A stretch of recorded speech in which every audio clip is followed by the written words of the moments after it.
Mastering whose in relative clauses. Possession made easy. Hello, English learners. Today, we're going to dive into the world of defining relative clauses, with a specific focus on using whose to indicate possession. Defining relative clauses are crucial in English as they give essential information to define or identify the person or thing we are talking about. Relative clauses are parts of a sentence that describe a noun. They often start with relative pronouns like who, which, that, and of course, whose. But unlike the others, whose is used for showing possession. It's similar to his, her, its, their, etc.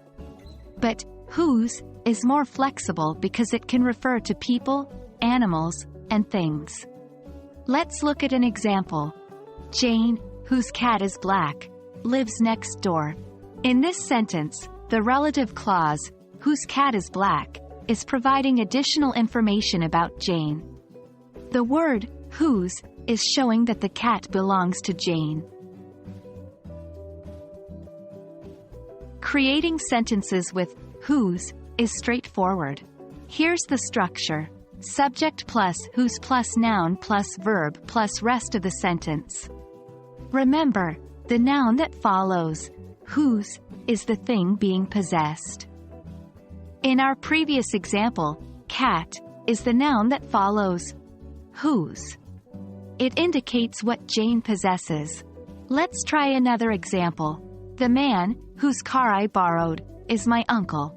In this sentence, the relative clause, whose car I borrowed, describes the man, who is the uncle of the speaker.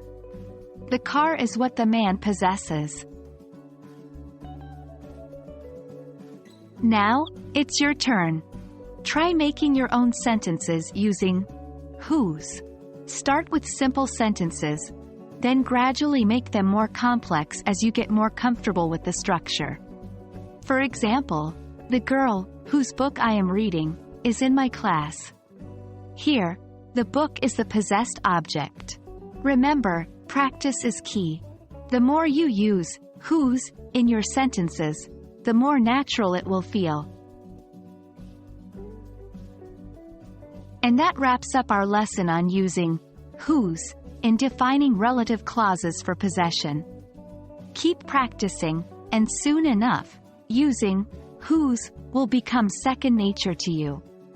Thanks for tuning in, and remember, language learning is a journey, so enjoy every step.